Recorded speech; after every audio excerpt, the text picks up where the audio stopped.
we'll be at 1 o'clock in the morning. We'll be like, what was the show with Kelsey Grammer? Or George Norrie. Frasier.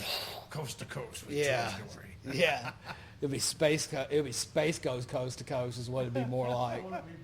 All right, man. You ready to do this? Are you set up, you think? Can you hear everybody all right? It's been great the whole time so far. I think everything's good.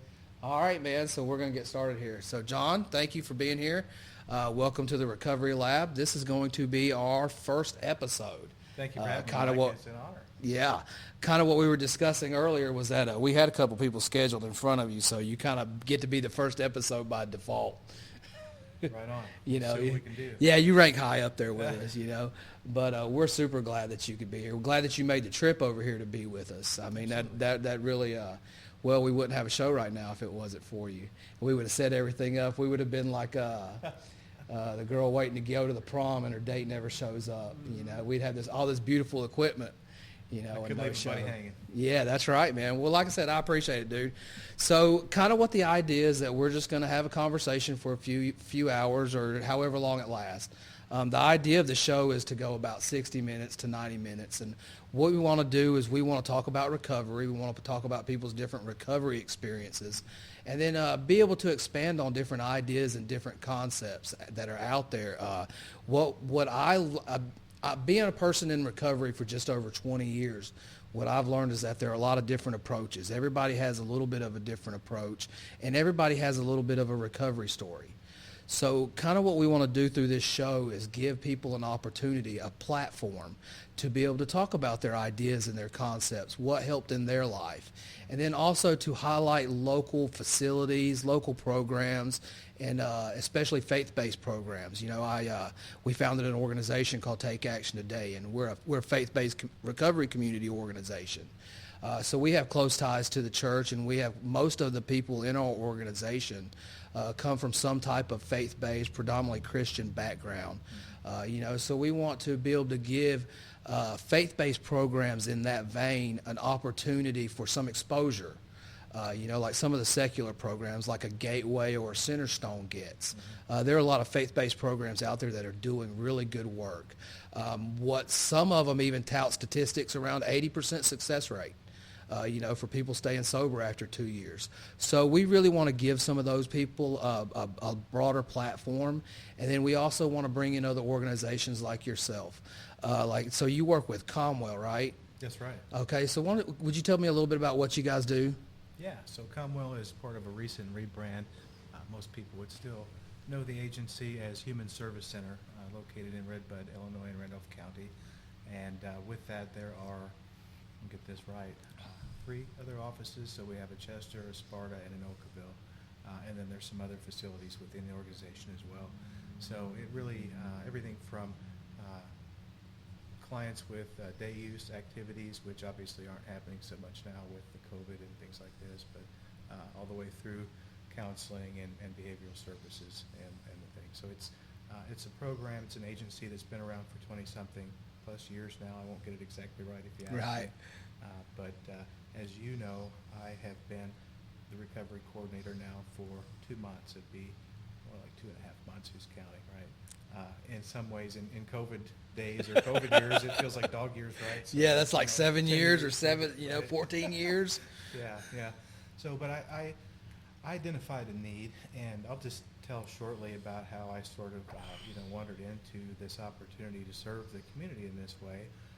And it happened sometime over a year ago, and quite honestly, I was walking the dog, of all things, downtown in Chester. And as it is, we take this route that we go through town, kind of start around where the high school is, and all the way down to the courthouse. If we're feeling really saucy, we'll go down the city steps to the river and come back up again. Haven't done that in a while, but anyway. That's a different form of recovery. It is.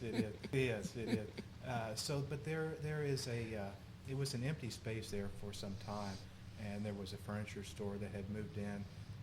Didn't seem by outward appearance that he'd been doing quite very well, and it seemed like he was sort of moving pieces out, and things were just kind of in a bit of a mess, really. So I thought, you know what? And at that time, I'd been in conversation with my brother-in-law and some others too about how great would it be just to have sort of a teen activity center, if you will, As Chester goes, one thing that they were known for years and years, going back to the WPA project, was the swimming pool, the Chester pool. Now, hold on just a second. What's WPA? So that was a workforce association project, and I forget exactly the nomenclature and the words exactly how they line up, but this happened just after the Great Depression when the government was putting people back to work and things like this. So around the country, you saw these large projects. Some were, highway projects and things like this, but several, quite many of them, were community pools, and they all have really a neat nostalgia. Many are long since gone. Chester does remain, but my point was that they had to close it several years ago based on some structural issues and things like that. So there's this sense in the community often, and really you can't blame anybody, for suggesting, well, there's nothing to do, right? We had the pool, we had, this and that, we had a skating rink at one time, we had, things for kids to do, but really, just overall, the reality of it was we wouldn't get a pool back. The skating center came and it went. It just never really took off and was sustainable. So things like that have been tried, but it's like what else can be done to give kids, especially, some opportunity to just to have things to do locally and socialize in an environment like that. So the point was that having seen the store, I was moved to contact the city and just ask who owned the property, get a hold, talk to them a little bit, and just see would there be anything there potentially. And we felt like, again, the need was there, and if everything fell into place, that maybe, just maybe. Having talked to a few more people, Chris Martin being one of them, he's the Randolph County Economic Development Advisor there, and he really pointed me in this different sort of a direction, and that was with regard to the Southern Illinois Substance Abuse Alliance. And so that organization, the coalition, has been in place for over 2 years, probably closer to 3 years, I think, by estimation. Again, still don't have all my dates down right. And anyway, it was that's been about a year now, and have been a member of that coalition, and it is comprised of local leaders, healthcare professionals, law enforcement, but just anybody really from even the public community who has some interest and some concern with regard to prevention, education, awareness, and then also with regard to recovery support. And so really this continuum of services. So the coalition is housed then under the Commonwealth agency, the name, if you will. And Mike left me, so I'm on my own. It's my show. No, keep going. I'm sorry. I had to get a pen. I wanted to write that down. So I'm sorry. I wasn't as prepared as I should have been. I wanted to have a note, but I wanted to have a note thing out. And then I got it. Yeah, I know, right? Cameron, you're slipping. Where's Jamie? He helped me. Now, what was that? You said the substance. Southern Illinois. Southern Illinois Substance Use Alliance. Abuse Alliance. Right. Right. Yeah. And as we well know, there's just such a variety of terminology and different words that are used in different ways. Some have been used in the past. Some have been, passed on for, lack of a better word, in favor of another word. So really for me, coming up with some of the terminology and things has been a little bit of a challenge, but even based on which person or organization or just which discussion you get into, even just the word abuse versus the word which is preferred misuse, right, as an example. So lots of subtleties there, right? Yeah, I think it's I'm kind of like you. I come from, though I'm a person in long-term recovery, I came from a different industry. I worked in the coal industry for just over a decade, and then kind of did some construction work before I decided to become a substance use counselor. And so I had to learn a different lingo, a different language, kind of like what you're talking about. Somebody pointed me in the direction of a movie, and I can't remember if we ever talked about it, called The Anonymous People, by a gentleman, I think his name is Jason Williams. Mm-hmm. I think it was done recently, and the main gist of this documentary is about using first-person language, I believe is how they refer to it, mm-hmm. in recovery. You referring to people as someone seeking recovery, not as an addict, mm-hmm. Or someone experiencing homelessness rather than a homeless person. Mm-hmm. You know, the idea is to help fight some of that stigma behind it. But when you're not used to using some of those terms, it's a little foreign. Kind of like what you said. I think as I began to look through websites and research, one that I had to adjust to was the use of the term technical assistance. I would get on websites and they would be like, apply for technical assistance. And I'm like, I don't even have any technical support. Why do I need assistance? I'm an IT guy. So I'm like, well, now I might need some technical assistance. I'm an account camera, that was one. You know, but no, what they meant was that they just used technology to give you guidance and assistance, you know. So it was so you would apply for technology assistance support, and then they would call you, and like that's how I learned how to develop a recovery community organization. It wasn't necessarily about learning how to use a computer, you know, that's just what they called it. And then there were other terms in there, you know, like learning the difference between, you know, what MATs were and, you know, medically assisted treatments, and then different forms of treatment, and different perspectives of the way to look at things. Because even though I was a person in long-term recovery, as a coal miner, I kind of saw things from that perspective for a lot of years. Which one? As a coal miner, just you see things. It's just a different culture. So kind of like what you were talking about in Chester. With the cultures change. You know, there are a lot of different subcultures in our communities. You know, we live in a rural area. You know, like Chester's 7,000, 8,000 people, 10,000. You know, so West Frankfort's about 8,000 people, which we're in Marion right now, and they have about 20,000. But most of the communities are rural, and each one of those communities almost have a little bit of their own culture. You know, and those cultures change over time. You know, kind of like what you were talking about with the pool and with kids not having stuff to do. What's cool, you know, when we were kids, going to the skating ring was awesome. You know, that was going in circles. You know, that was great. Nowadays, kids are not into going to the skating ring. You know, That's just it. I mean, you can make, I think, you know, probably examples. You can make excuses, things like that. But for one, kids really are looking at different ways of being entertained, and a lot of that is inside and online, as we know. it is. So, you know, and that was part of the feasibility study for putting a new pool in. You know, it wouldn't be exactly the same. It wouldn't be where it was at. But what can we do? Could we do a splash pad on the park board as well? So those things have come up. Those things are really popular, the little splash parks. They are, but you really have to, you know, put a lot of time and research and study into that. Is this going to be successful and sustainable? Is it really going to are people going to use it? Yeah. Or can they go to the next town over? Are they going to go to that water park? You know, this and that and the other. But the fact remains, there are things available for people to do. But as you and I both know, not everybody has the same luxury in terms of just accessibility, transportation, things like that. Yeah, you think about an area like Chester. You know, while that might give an opportunity for people in the immediate area to swim, you know, you're looking at Randolph County, right? I mean, how many people are in Randolph County that's probably 30 minutes from Chester? Yeah. You know, you probably. Right. I know talking with a lot of people from around the state and around the country, they don't realize how rural our area is, how far people travel. Something that we talk about a lot in Ross meetings, which are kind of, you know, you've been in a few Ross meetings, I believe, kind of like what this Substance Use Alliance is. They usually represent a couple of different counties. They're called recovery-oriented systems of care, and they're basically a bunch of different agencies working together.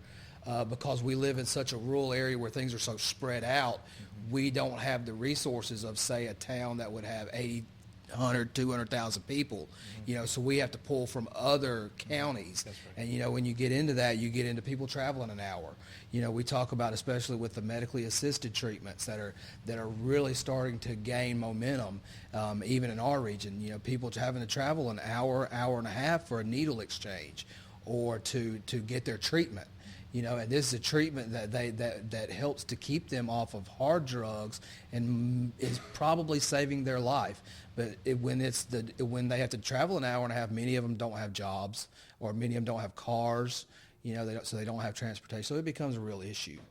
You know, and I think that it's great that you guys are considering that. Well, I mean, and it's very real, isn't it? Like, I think we've talked about this probably in a previous conversation, but some time ago I was on the board for Randolph and Perry County CASA, which for those people who don't know is Court Appointed Special Advocates for Children. And in that case, we had volunteers that we would recruit and train, and they would speak in court oftentimes on behalf of children who'd been through various circumstances of abuse and neglect. For me, it was quite an eye-opener, having grown up in, quote unquote, a normal home, sort of just a medium income, just a small town living kind of environment. Life was pretty good, so even though things existed and happened all the time, they really didn't happen, at that point in my life or around, us. And so I think a lot of the mentality, community by community, is, it's a shame those things happen in this world. At least it's not in our town. Yeah. At least it's not in my backyard. Yeah, not in my backyard. That's a term people use a lot. The reality is real. It's just, it would bowl you over, and it's probably good that most people, by and large, don't know just how terrible things are and can get, because it's a shocker, and it's saddening and frustrating. You really have to learn, I think, how to kind of carry that baggage and deal with that, right? Mm-hmm.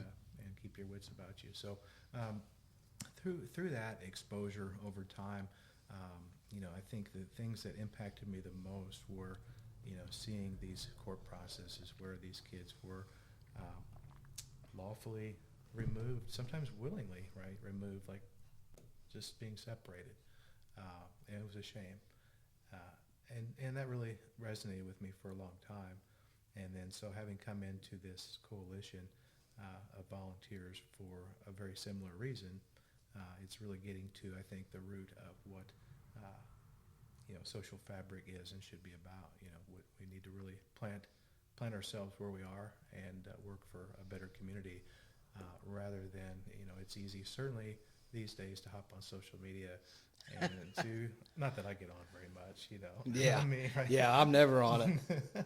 But to throw rocks, and to, you mentioned stigma, but it's very easy to just chastise other people, and somehow that makes us feel better about ourselves, I remember going back to school, way back in the day, and being probably on both sides of that equation too, having been roughed up and picked on at times, and having been sort of that bully, and being on that, feeling like more on the protected side of things, but so you have that, and I know we're jumping around this conversation a little bit, but I You're think all right, man. that really ties into the whole stigma piece, right? And I was Yeah. just thinking the other day, and having a conversation with someone else about just even the various different types of stigma that are existing, right? Mm-hmm. So you have a stigma from people who are maybe completely ignorant to the matter, like we talked about, not in my backyard. You have people who within the community who are well aware of it, but just in that denial type of a phase, I guess you might say, for lack of a better term. And then you've got, of course, everybody in between, and people who are either in recovery themselves, perhaps, although those are the people, I think, who are most open to having a real conversation. But then you have people, certainly, maybe active in their usage and things like that, and then it's the whole, well, look at the other person, right? Yeah. Like, and so it's just kind of this leapfrog effect, and that's not really healthy, I don't think, and a good use of time. No, I think we're at a bad place in our culture with that. With at least I'm not as bad as the other guy. We like to point out other people's faults, because so it kind of makes us look a little bit better, and that seems to be prevalent in our society. You were talking about, like I said, we live in a small community. Living in West Frankfort, there's about 8,000 people there, and like you touched on denial. A lot of people, even in our community, are in denial about how bad some of the issues are. A lot of them, especially the older generation. So Frankfort is a old coal community. Coal mining used to be, especially the Old Bend Coal Company, was huge here. So there were great jobs, people making great incomes with little education. So I think that there was a bit of an arrogance that took root in the community. So that as time progressed, we all know what has happened to our region. So complacency along with that, right? Yeah. So you get to thinking that, well, especially once you get to retirement age, you're no longer as involved in the community. Your kids aren't going to the community school anymore. They're not playing ball at the local park.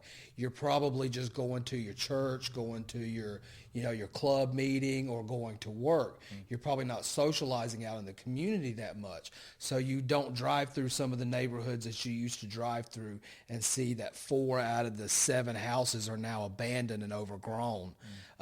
So you don't see, now because you're retired and because crime was getting so bad in the community, you moved 2 or 3 miles out to the new lake. So you don't see the people wandering through town at 6:30 in the morning because it's daylight and now they have to get up and move and relocate. You don't see that. I didn't see it working in the coal industry until last year. We had a gentleman pass away in West Frankfort, living in the woods behind a liquor store. And it really caught me off guard. Like, I would drive to work, my cushy job, making great money, not worried about everything, was able to change my life course through this job. And just with blinders on. I would see the people and just think, oh man, there goes another person without a job. They probably need to get a job or need to get their stuff together. Well, when this homeless guy passed away in the woods, it was like the scales fell out of my eyes, the proverbial scales, like a biblical proportions, and I started noticing people diving through dumpsters looking for food, or a bent spoon in an alleyway for somebody shooting up, and then I started hearing stories, people overdosing in alleyways. Now I look at statistics and I see that Franklin County has almost twice the overdose death rates of the counties surrounding it. We almost have twice the poverty rate. We have almost 20% of our county lives below the poverty line. So those are people that are at risk of homelessness. So while we're going to work thinking that things are okay in our community, they're not. They're decaying on the inside. And it finally took a little while for that rot to come out. But a lot of those old pillars of the community are still in denial about it. They think that right now there's a saga going on in West Frankfort over some sober living homes. At a city town hall meeting one night, lady stands up and she's like, we don't want these houses across the street from our school, and you hear somebody from in the back of the room shout, the dope houses are already across the street from our schools. So many people are just in denial about what has happened in our communities, especially in Southern Illinois, predominantly white. Like I said, coal was big around here, so you got a lot of older generations that had great jobs that that don't understand why the millennials can't get a good job. Why don't you just get out there and work for it? They're in, like you said, they're in denial about some of those problems. That's one of the things that we try to do is advocate and try to make them aware. But you've got to find it in a way that's not abrasive, because you get that not in my backyard mentality. Right. And the only way, and what I tell people, the only way to overcome that is by proving them wrong, not by arguing with them. But by showing them, hey, so that's one of the big things that I have going into my credit. Just over 20 years of recovery, most of the people in my community don't realize that I was once a homeless crack addict because they've seen a different person, so they don't associate me with that kind of lifestyle anymore. So as people live in recovery and put on a new life, coming back to some of our biblical foundations that, you're a new creation in Christ once you come to Christ. Some people just don't have a lot of trouble with that. Absolutely. Well, and you say a lot of things that resonate, and that's one thing that really occurred to me. And of course, not having been in this position for very long, but having run into you, I think there were a couple different conferences that we joined together when we first became aware of each other. But just that, not just a click bond friendship relationship, but just being able to kind of think and see things on a very similar level. One thing I didn't really finish with my personal journey into CISA, especially earlier, between looking into a youth type of a facility and then sort of ending up as a volunteer on the board, but really all along just like anyone else, right? Just opening the paper, opening up, social media. I do get on social media sometimes, but really just seeing these police reports, and seeing the activity of what's happening and seeing this abomination. It's just a cancer of society, and certainly when we talk about substance use, the things that really jump out in the news are the prevalence of meth arrests. Yeah. Most oftentimes it's obviously not manufacturing anymore, as that's really taken course. Law enforcement did a great job in that effect, where they just drove it all out. Mostly of it, there was one situation happened here a couple weeks ago in Sparta, a rolling meth lab in a Walmart parking lot. Did you see that one? No, but it doesn't surprise me. It amazes not me bad. how ingenious that the meth addicts are. Oh, and they had like 2 kids and a dog, some pets, whatever, and a hot car, and it was just not good. But as we know, people can get to a point where they're just completely not in their right mind whatsoever. And unfortunately, those things do happen. But there is hope on the other hand. So I'll just mention here, a shout out to a buddy of mine, Rob Henderson. Hey, Rob, if you're listening or watching, I know you will because I'm going to give you this link. But he has been in recovery now for, I want to say 4 months, 5 months, Rob. You'll have to correct me on that. I'm sorry. But things are going just very well for him. And as we've talked about, it's going to be a year before you know it, the way things are going. But I won't tell a lot of his story because I think maybe it'd be a good idea, for maybe you to have him on the show one time and talk to him and that. But Heck yeah, he man, had we'll a have him on. long-term career, 20 plus odd years as a public servant, I will say, and just really, serving others and doing what he did. But he had ongoing problems. We've talked about this too. So you've got this obvious nature of what's happening in the news, who's making the news, who's going to prison, who's going back to prison. Very obvious stuff. But how many of us in our everyday living, in our professional lives, sort of stumble our way through dependency and addiction and continue to go on, and maybe we don't hit that proverbial rock bottom, or maybe we don't even get near that proverbial rock bottom. That's part of my story, as I've talked about to you. I hit it for both of us. Right? I hit it a couple times for both of us. I got Cameron covered too. He don't ever have to hit rock bottom either. Get out of jail free card, right? So It's like, hey man, I know Mike Tyson, man. He hit bottom for me already. So there's that, but like we've talked about, there are very many pathways to addiction, and there are very many pathways to recovery, and every story is different. Absolutely. One from another, Yeah, that's absolutely true. I mean, there's so many different pathways anymore. I think I can't remember if it was me and you that got into the conversation a few days ago about just how many different approaches to recovery there are now. I know when I first got into recovery back in the early 2000s, which I went through a faith-based program that was basically, I went through a program called Teen Challenge, and we'll talk about that program a lot throughout the course of this show because I have a lot of faith in what they do. Mm-hmm. But it was basically like living like a monk, and it wasn't even about recovery. It was all Bible, all Jesus, all the time. Mm-hmm. And until that point, I'd been through a few secular programs over the years, and they were all one way, and they went to a lot of 12-step programs. But now, so I stepped out of the recovery world for a long time as I stabilized. Got into the working, and then I got into softball. So softball was kind of a part of my pathway to recovery. You said you stepped out of the recovery world as you stabilized, so that's kind of a yeah. So I guess that's kind of a misnomer because I kept recovering. What I quit doing was going to meetings. I quit associating, not that I was trying to avoid people in recovery. I just found other things to do. Mm-hmm. So I really counted as part of my pathway to recovery was I got to coaching softball. Mm-hmm. So, especially during softball seasons, you got practice every day. So there's no time to go to meetings. Mm-hmm. Well, there's also no time to go to the bar anymore. Mm-hmm. So I couldn't go and drink at the bar all afternoon, because I had practice that afternoon, or I couldn't go drink with my friends after work because I was going to have to go pick my kid up from practice. You don't want to show up to practice with a bunch of soccer moms or softball moms after you've been drinking at the bar a little bit. Right. So it kind of forced me into a different life that helped me behaviorally. So where I got into here was a good bit of behavioral modification because I changed what people talk about with people, places, and things.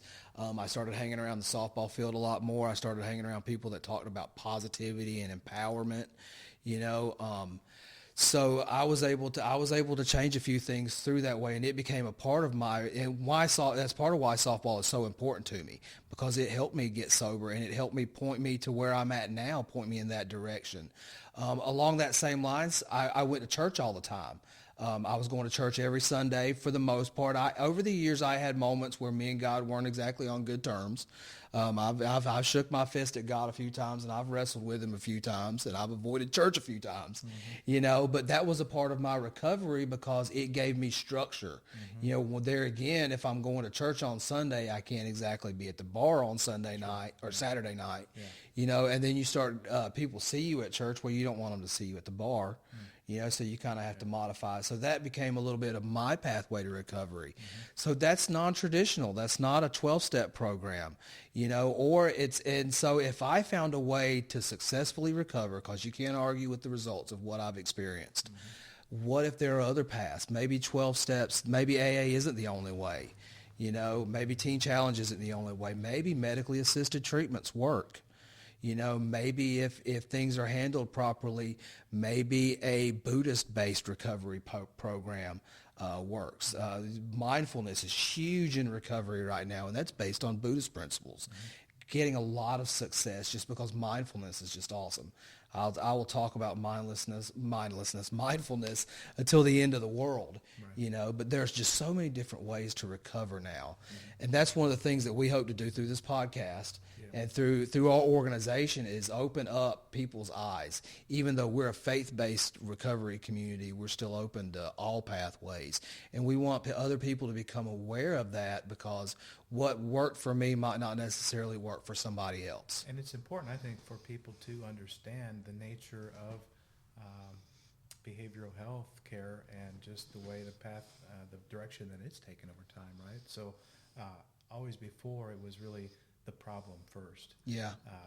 And, I can speak for myself, having gone to different counselors over time and just having walked away just feeling kind of defeated, like I didn't really get to kind of the root of why, what I think I need to get to. And oftentimes, it was like, well, are you drinking? How many drinks do you have? 2. Well, that's too many. You can't drink. We got to get that. Got to tell you there. Are you? So it was always whatever it was. Came first.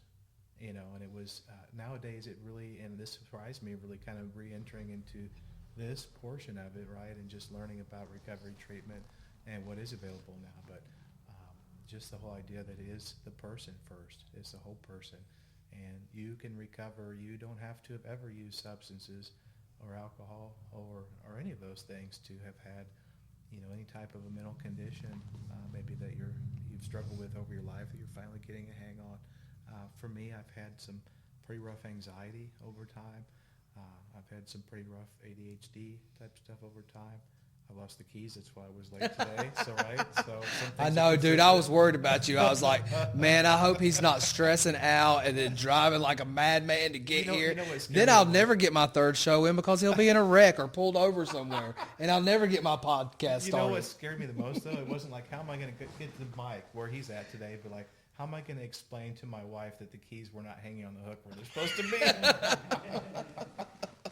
It's funny the things that we think about. I know you and I talk often about anxiety, and it's just funny the way it works inside our heads, and it's such a common problem that a lot of people, right? Yeah, it's such an issue that a lot of people deal with, and we all have ways that we cope with it and try to mitigate its effects.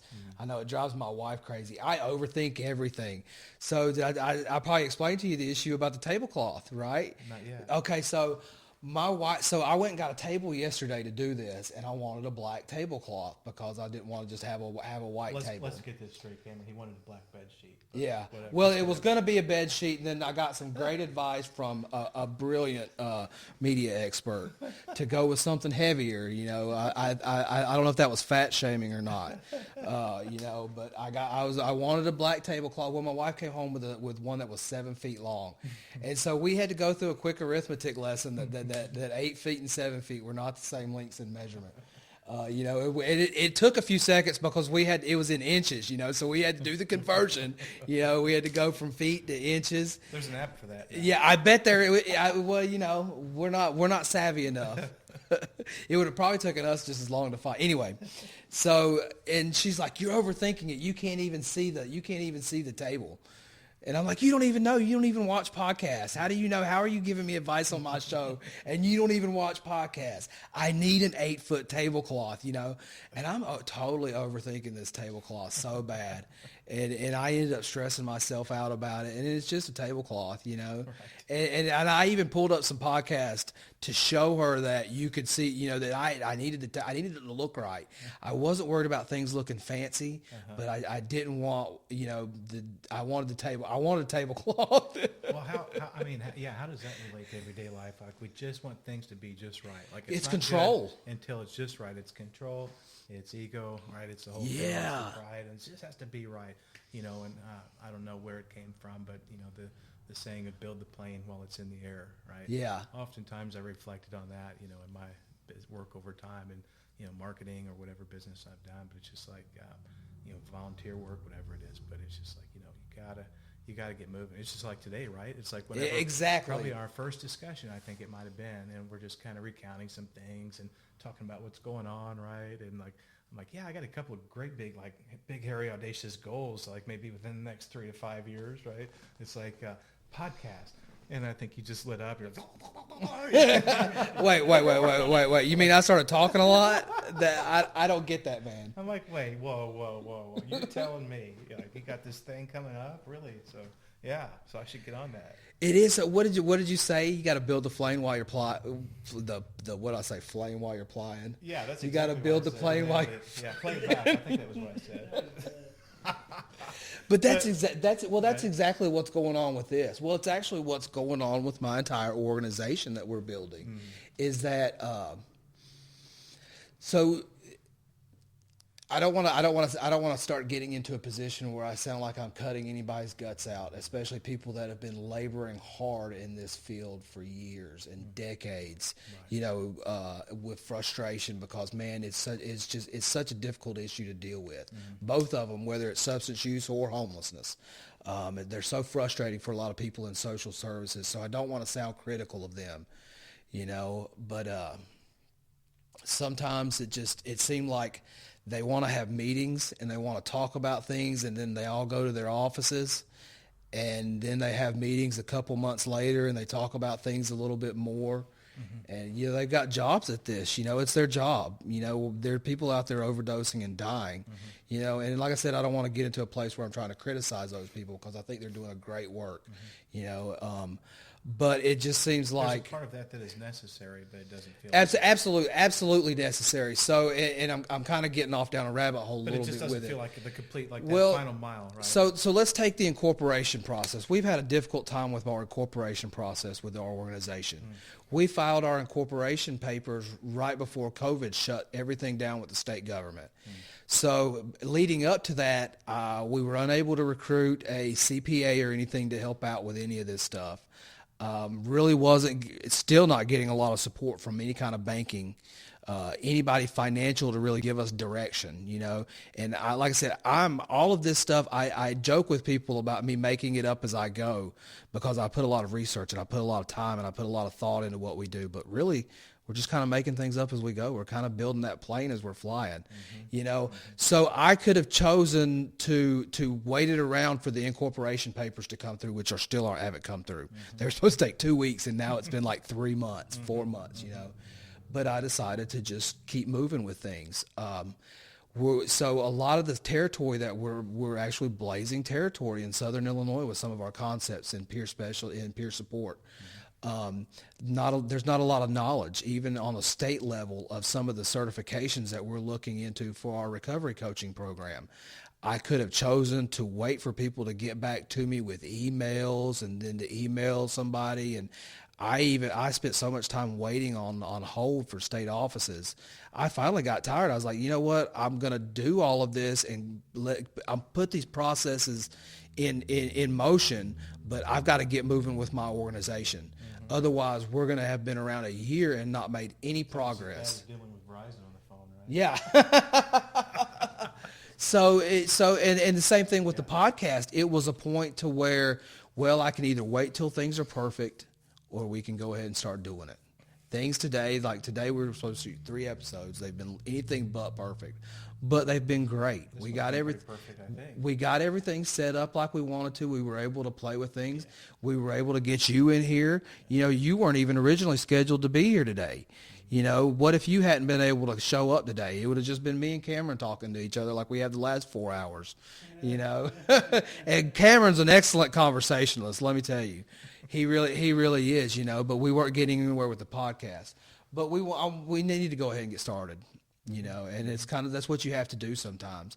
You know, now you want to be respectful of processes and procedures that are in place, you know, but sometimes you gotta, you know, you can't just sit around and wait sometimes. Absolutely. And I think innovation proves that. You know, I think people that have innovated in the past. Oh, you're right. You're right about that. You mentioned the ROSC Council earlier, and I'm glad that you did. And I should mention that our program that we're working with CISA comes through several funding initiatives, and Super in Illinois being one.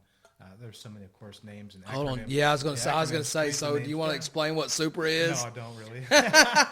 I think it's substance use prevention. Oh, I don't know what the R is. And recovery. I'm not Yeah, sure. but we'll go with recovery. Right. Substance use prevention and recovery. Yeah. But Wait a minute. Cameron, can you pull up? It's probably on like the state site. If you do, it'll probably take you a few minutes to find check it with if you your did. IT guy, right? Yeah, and it's like SUPR. It's not even SUPER. Right. But there are so many acronyms. That the one that kills me is the certification for our CPRS is through a board that's IAOD, like Illinois Alcohol and Other Drug like awareness. Like 17 letters. Yeah, it's crazy. And people laugh at me because I'll get on the phone with even these people and like, yeah, I've been trying to get a hold of the IODOPO, and they just start snickering about it. Well, and for me, when I first started this, I thought that it was important really to put that name forward, though. Like, this is our ROSC Council, you know, this is our recovery community. So again, putting kind of narrowing down the jargon and sort of learning again which language to use and be comfortable with and things like that. But really just letting people know that we're focusing again on education as far as prevention, you know, and awareness and working with recovery. That's what people understand. They don't understand ROSC or IOTA or blah, blah, blah, blah, blah. Yeah, they don't care about that. You know, and there's names within names and things like that. And of course, then when you've got a foundation of a program to work, when you're talking about developing a recovery community, a physical community for people to belong to, a peer support community, so many programs out there. Obviously, your NAs and your AA meetings. You've got your SMART recovery programs. You've got your all recovery programs. And I'm sure there are many more that I'm not yet aware of. And I kind of got caught up on that in the very first place too. Like, you know, which one do we sort of adopt, you know, and use? And I think there's merit in that because obviously they've got a lot of programming and materials and information. Yeah, I think that's where they come in handy is you've got a lot of material already made. Yeah. But even from one organization to another, it doesn't take very long to read into each one to realize that they're all different from one another too. Yeah. You know, so for instance, you've got one has an abstinence model, one has a moderation model. Right. You know, you're better having moved forward a step from where you were at. Yeah. You know, so which is right, which is wrong, I think it really again depends on the person and the situation, right? Like you mentioned, everybody has a special story and a path on their way. Yeah, that harm reduction, man, that's a lot of people are really, I hear a lot of people talking about that anymore. And a lot of that just comes from, especially being in AA and NA and coming from some of those fellowships that preach 100% abstinence. You know, when you look at a person that is, say, somebody that's homeless, you know, to expect them to stay sober is almost insane itself. How can they get to a better place? Right. So we put insane amounts of pressure on people already that don't even know where they're going to sleep at or where they're going to get their next meal from. You know, one of the things that we really talk about, one of the central theories behind my work is Maslow's hierarchy of needs.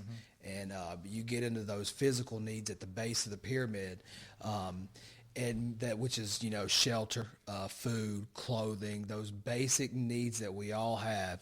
Until those needs are met, you can't get people thinking about where they're going to go to work at, you know, where they're going to go to college at, where they're going to their retirement, you know, where they're going to go to church at. All they care about is where they're going to sleep and where they're going to eat, what they're going to eat next, you know. So until some of those needs are met, that's one of the reasons why our recovery community wants to go after homelessness too. Like I said, that hierarchy of needs is central to a lot of what I try to weave into what we're doing because we want to help meet those basic needs to get people thinking about recovery. I don't begrudge somebody that's dealing with some major issues in life like that they can't stay sober. You know, while we want them to try to stay sober, because you know that they make better decisions when they're sober. They're healthier when they're sober. So we want to really encourage that. But for some people, it's just not reasonable. Well, and I think too, you have to help some people take that first step in the right direction, you know, right, and hope the seeds take root. Yeah. Knowing full well that they may not, you know, there may be recoveries and relapses that you may never see the person again. Right. You know, but. Well, I talk a lot about, what I try to talk with people a lot about is how relapse is part of the recovery process. To stop thinking of it as this great, massive mistake that just derails somebody's life. Now, obviously, it can do that. And for the alcoholic and the addict, it can quickly become that, where you're no longer thinking about your growth, where you're thinking about just going back to the bar, you know, and then you start devolving back into your baser self. It can become that way, but it doesn't have to be. A slip can be something very different. It can be, oh man, I caved to some peer pressure yesterday and went to my buddy's house and we got really drunk and I threw up all over myself and I'm so embarrassed I need to stop drinking, you know, and you move on with your life and you keep going with your recovery process. I had a massive relapse one time, and it was a true relapse. And it started with a couple slips, but eventually I went from slipping to relapse because I was no longer cared about my growth. I was no longer moving forward with my life. I was in absolute, just relapse, going back to where I had come out, where I'd fought. Gave all that hope back away. Yeah, well, you start to, yeah. And it wasn't 100% right away, but I was getting there, and it almost cost me my family, you know, which I didn't even have when I came to recovery. And I have no doubt that I would have been dead again, you know. And then I ended up going to AA and got sober for a year, with that 100% abstinence. But I had a connection. So you touched on something earlier with the kids, having something to do. Something we really talk about, and really the biggest issue that I think we tackle in our community is the issue of connection. You talk about something like a community pool was something that at one time every kid was planning to go there during the summer and hang out with their friends. You know, they were going to go meet some girls there, or they were going to hook up with their friends and hang out all day, you know, and really have that community connection. Well, like you talk about with the pools and the skating rings, what do we have now? What do kids have now to connect to the community? So you look at that issue and you move it over to people that are experiencing substance misuse, you know, or homelessness. They're so disconnected from society. They're disconnected from their families, their churches. Community wants nothing to do with them, you know. So we try to find ways to reconnect people to a community that's stigma-free. You know, so you talk about building something like a community center, which is something that we hope to do. You give people a place to connect at. You know, like I say, we had that with the pools back when we were kids, you know, and then the skating rings and then ballparks. Well, right now with COVID, we don't even have ballparks. We don't even have kids playing Little League right now. A whole year of a kid's life right now is going to be devoid of a lot of those meaningful connections. Yes. You know, and where are they finding that connection? Through video games, through the internet. We've seen massive increases in self-harm in kids and teenagers, along with overdoses in adults. Suicides are spiking because people are missing out on that connection. Yeah. You know, and it's so important, like you said, it's so neat to hear you talk about what goes into the development of a community project like that. Because for the layperson, you just think, oh, the city council meets, they vote on something and it's done. You don't see the months of research that goes into it and the community feedback. I know with our organization, one of the things that we were encouraged to do was to get out in our community and find stakeholders, find people that were interested in recovery and what it could do in their community, and talk to them and find out what they think that they need. So seeing you do that, go through the development of a community project to provide that connection for young people, I mean, I think is a really cool thing that most people don't get to see. That's one of the things that I've enjoyed, like when we went to the drug court and we got to see them actually go through their process. You think about a drug court, you just think about a judge sitting up there making a decision about somebody. Right. You don't see the 3 hours of conversation that went on before that while people were beating their heads against the desk. Let me just say the humanity within the staff, right? Yeah. I mean, everybody, we're all real people. Doesn't Yes. matter what spectrum of life we're in, whether we're on the top of the totem pole or the bottom of the totem pole. But to know full well that even people in the judicial system, judge included, has a heart, has Yeah. a soul, and they care about people. Yeah. Are they disenfranchised? Are they frustrated? Hell yes. Absolutely frustrated. I saw so much frustration on people's face, but like you say, so much heart. Mm-hmm. You know, they were there trying to figure out solutions, and they even felt the pressure that they didn't know what to do. You know, but like you say, Which circles back around. But you mentioned Teen Challenge, and you already forewarned me and everyone that you mentioned that a few times probably, in this show and maybe others. well, this show's going to last for 15, 20 years, so it's Right. inevitably going to come back up. Long-range planning, yeah. So one question I had on that earlier, and you mentioned kind of the secular piece versus the Jesus and religious piece.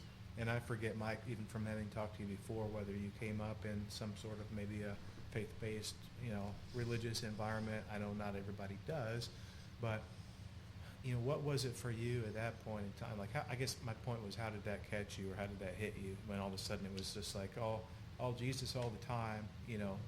Obviously it was helpful for you, but right away, was that your first instinct? Was like, this is exactly what I need?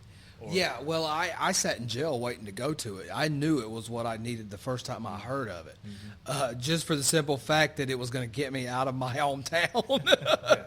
and give me an opportunity to restart.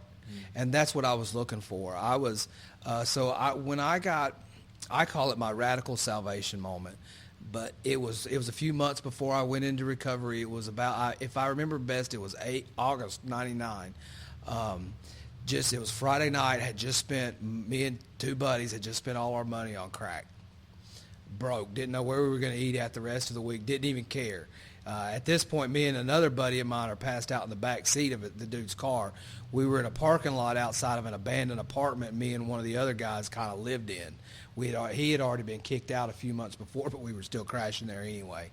And I remember just getting a gun and being ready to kill myself. And sitting there in the back seat of that car just crying out, I can't go on like this anymore. I'd hit so many bottoms by that point. I'd been through so many programs that I was hopeless, absolutely hopeless, and I was ready to end it all as opposed to go through it again. Yeah. But something changed that night. The skies never parted. It wasn't some big miraculous moment. But I went to court a couple of days later, and a guy happened to be in court, and I was basically ready to tell the judge to lock me up because I didn't have anywhere to go. I didn't have any hope at that point. I was ready to be dead, and there was a guy there that knew about Teen Challenge, and when he started talking about it, I knew it was where I wanted to go. Not so much because of any kind of religious background. I had I think of it as a typical South Georgia religious background. My grandparents went to church. My mom and dad worked. I rode in the back seat of my grandparents' car and sat in the pew with them and slept on my granddad's lap till I was probably 9 or 10 years old, somewhere around that line. Went in and out of youth programs, because Baptist churches were big in South Georgia. Baptist churches had the best youth programs, so they were always pulling kids in. But by the time I got to be a teenager, I was already getting in trouble, so I was so far out of church. And then every program you're in, they always take you to church. So I had a bit of a foundation. I had a pretty solid foundation, just not from a faith perspective. But I knew when he started talking about that was what was going to change my life. I knew at that point, and it was such a mindset shift. And I talk a lot nowadays about mindsets and about how your mindset can shift, sometimes in an instant, and it changed the course of your life. And that's what had happened to me. I went from where I was absolutely hopeless in my mindset to now there was a possibility that I could have a normal life, that I could go months without going to jail, without using drugs, without being homeless, and there was a chance that I could live that life, and I took it and made the most of it. Yeah, oftentimes it's been said that you have to want it, right? Yeah. And would you agree wholeheartedly with that? So I have mixed emotions about that statement. A lot of times when I hear other people say, well, they just have to want it, I hear frustration when they say it. Somebody that's probably reached out to somebody a lot and it not worked out, and they just don't want it. It's like a self-defense or like a defense mechanism. Well, they must not want it. It's why they're rejecting my help, and it's almost a selfish thing. But so in a lot of ways, a person can not want it but still find it, because there's a bit of behavioralism to it. I mean, I think behavioralism has gotten such a negative connotation over the years that we forget how much of our life is basic behavioralism. I think that's where the churches are big on, where they're influential with a lot of recovery programs, is because churches believe a lot in behavioralism. They don't acknowledge it that way, but that's what it is. You behave a certain way, you meet these standards, and you're social expectancy, a certain thread that keeps society together, right? Right. So, and that's it. So the concept with a person in heavy use, you take them and you stabilize them, and you give them positive, we call it recovery coaching. You give them positive influences and positive coaching, and you help change the environment that they're in, even though they may not particularly 100% want it at the beginning. You know what I'm saying? Over time, they develop a new behavior. They develop a new mindset to where they almost learn to want it. And I believe that that's highly possible. So I believe that it's kind of a little more complicated than just saying. Yeah, but you're completely right, and what a segue back into the recovery community, and why it's so important to have that peer recovery component. And, Right. That connection. The connection. Absolutely. Yeah. It does, because when you connect with people, it just gives you some validity with them, and that's one of the things that with our recovery community, we work with people that have lived experience. So we take people that are about 2 years into recovery, and we want to train them, give them skills to act like to be a recovery coach to people, where they can take somebody out of a group that is struggling to find long-term recovery. They can come alongside them and connect with them on a different level that a clinical counselor can't do. Yeah. I hear people all the time talk about how they always can tell the difference between a professional and a sponsor, somebody that's got, and it's not even just the lived experience.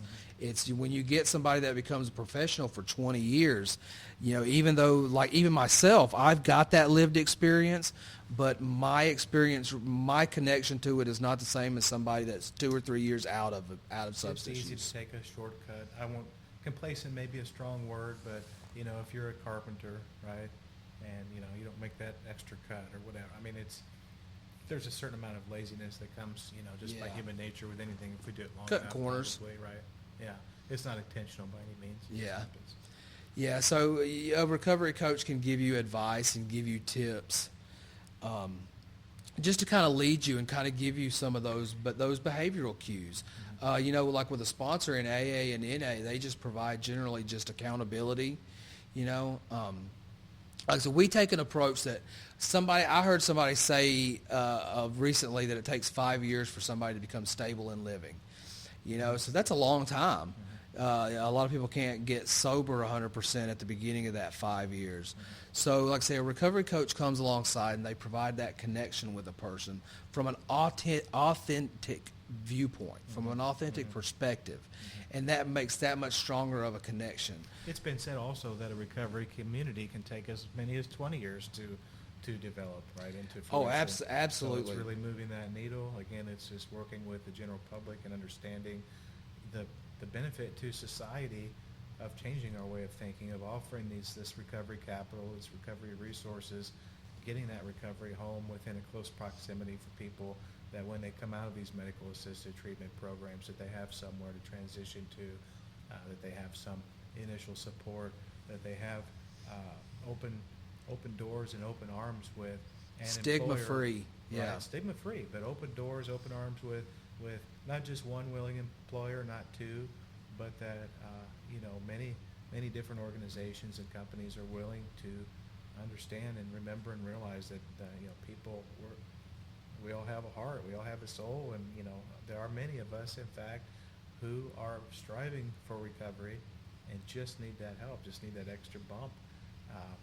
And you and I both know, and having known enough people and being around enough people, that despite all this terrible news and this reporting and all this terrible activity, it just seems like a losing battle all the time. But for every one person that finds recovery, isn't it worth it, right?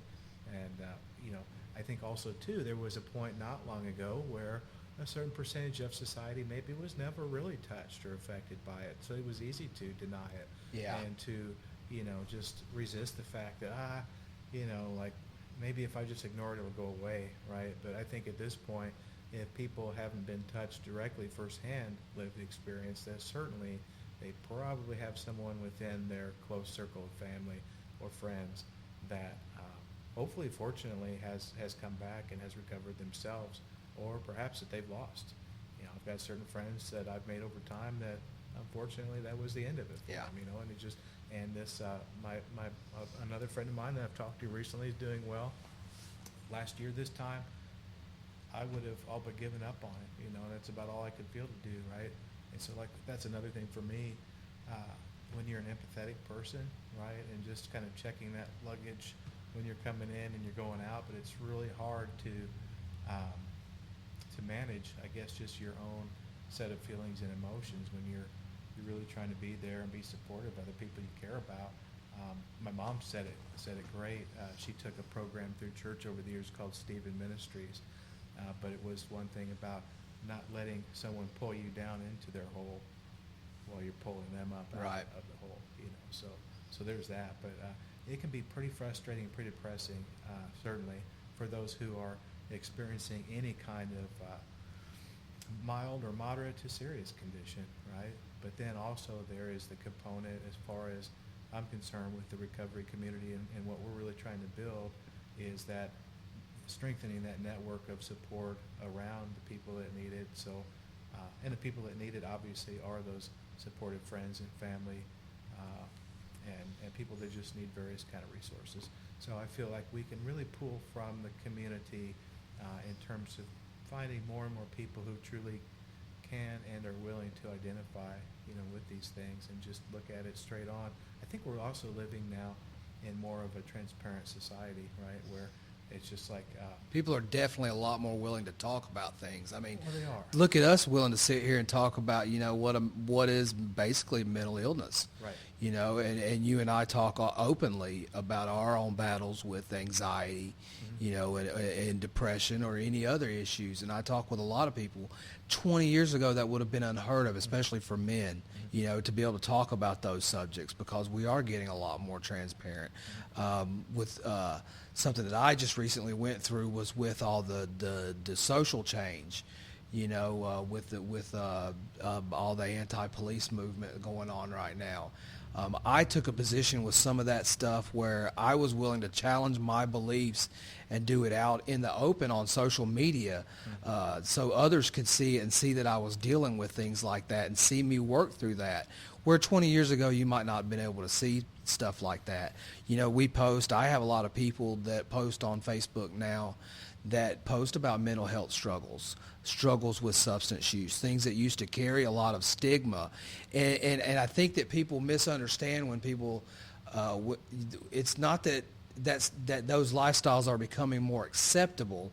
It's just that they're becoming less stigmatized, and that we're realizing that these people are struggling with something, and that it's not necessarily a moral issue or a moral failing, but it's a struggle that people deal with for various reasons. It's a significant part of the system that we have to understand and address. Yeah. Now, something that you said a while ago about, and we talked a little bit earlier about communities being in denial about the problems.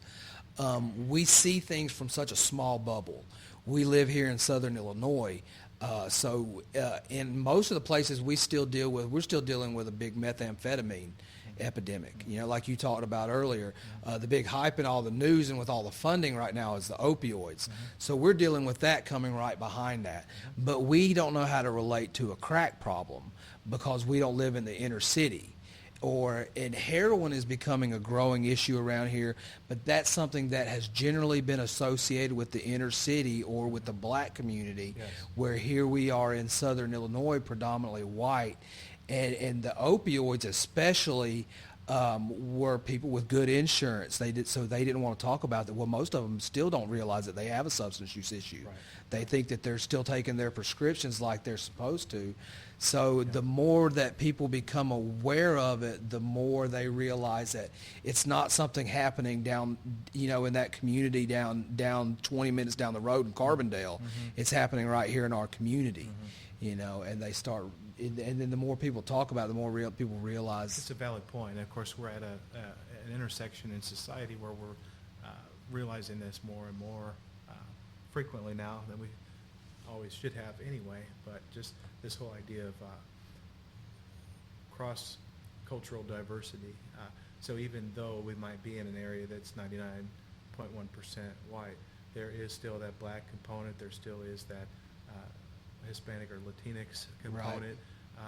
We do have to be aware of that, not only to serve those communities the same way in a humane fashion, but if you don't really address the problem wholeheartedly, then it's always going to exist to some extent. So you really have to get out to all the people in your community, and that's why it's important for finding sources, different programs and foundations to be able to help grow. And I know you're at an early stage in your organization, and you're hoping for more of that, but certainly to continue to grow. So never feel comfortable, at what level that you're on. As an example, I was just on they called it the year-end closeout for ROSC for this past year. So, Yeah, I dipped out of that one. I had training Monday, so Okay, I got to. I heard how awesome that was. oh, so you were in on it a little bit. Okay. So I had a couple people tell me that it was a very exhilarating meeting. it was interesting, and for me, so they gave us a PowerPoint template, a presentation template. It was, I think, like 7 pages or whatever, but it was just really the same questions for every council, and those were, list 3 of your successes, right? Talk about 3 of your challenges for the year. Talk about some goals that you have, and then what would be one piece of advice for a new council coming on. And so, having been the first meeting of its kind for me, it was really exhilarating to see these councils that are in year 2 and year 3, and just how far they have come. At first glance, it really looked like this is really kind of wild frontier territory here. There's not been a lot really developed. There's a lot of talk and things happening. This seems like a lot of good things, but what's real? But in fact, these councils are up and down the boards in terms of what they're doing, and it's pretty exhilarating, and it's pretty exciting to be able to tap into that energy and those resources and help to bring those where we're at. I definitely feel like there is, which I'm like you, I'm kind of new to this field, and I try to tell everybody that because I feel like a lot of times I come in with a lot of optimism because I see a lot of good things changing. When I came back to recovery, one of the first things that I went to was a Celebrate Recovery meeting, and I meant to touch on this a little bit earlier.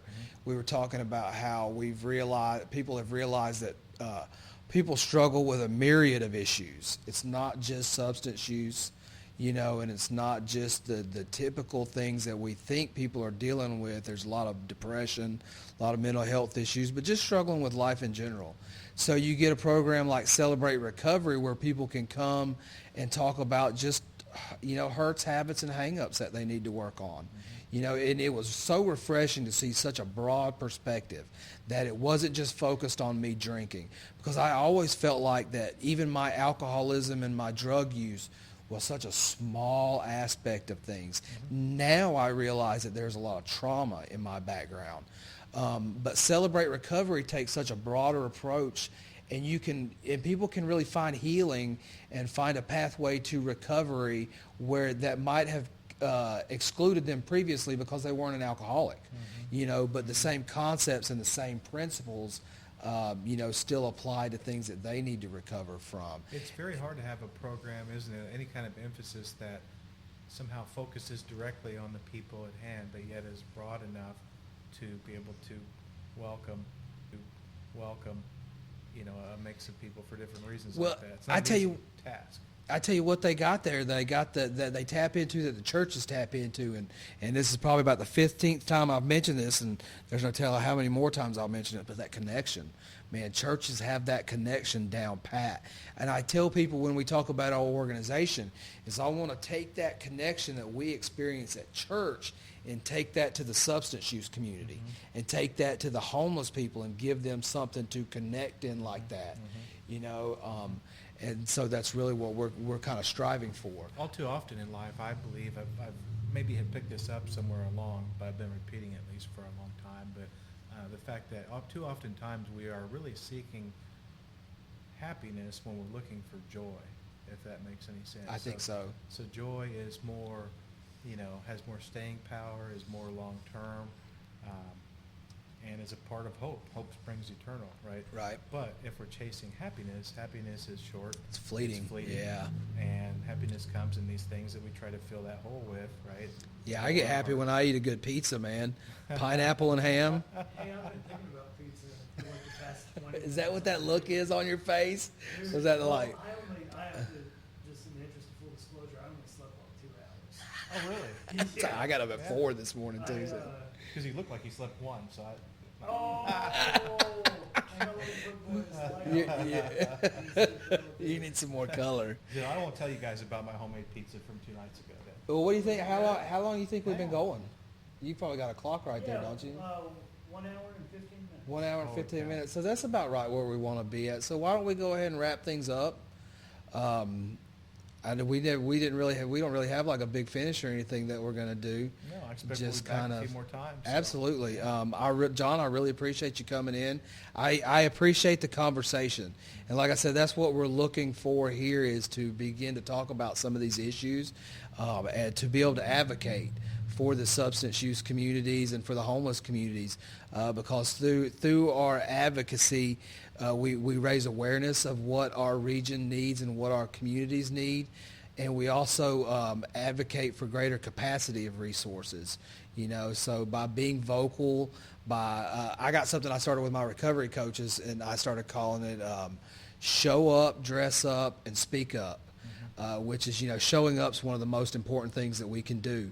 When you have an opportunity to be at a meeting, an opportunity to talk somewhere about, which of course in self-interest, we talk about our organization, but just about substance use or any of it, show up. So much of life is about showing up, especially in recovery. Sometimes that's all we can do is just show up. But if you just show up, so many people have trouble with that. But then dress up. If you want to get people's attention, look the part. Oh, isn't that the truth? And it's not just about with what we dress, but people judge you on your appearance, but it's also in our knowledge. I tell you, that's interesting you say that, and I know we're coming to a close here, but quick thing, anecdote with that. So I've been known to dress like all up and down the spectrum. I've been known to wear the PJs to Walmart, do that thing. Just, it's exhilarating, it really is. But at the same time, and especially in a former, job life, career life, you might say I was more suit and tie. And it just never failed. You'd walk into a store, you'd pull up to a drive, whoever you encountered, yes, sir, here you go, sir, right? And just... It's important. But then you walk in in flip-flops and you haven't shaved in 3 days and you look disheveled as all get out. But that kind of goes back to this general, I won't say stigma, but just this judgmental habit that we all have in our minds about what people are supposed to look like, how they're supposed to act. Absolutely. And it's important. I dress like this all the time when I wave to people in public. I just go like this. Yeah. I don't even do the whole hand. Is that the Elvis thing? I guess it's like, hey, what's you wanna say? All right there, little mama. Yeah. Like Johnny But Johnny thanks for Bravo.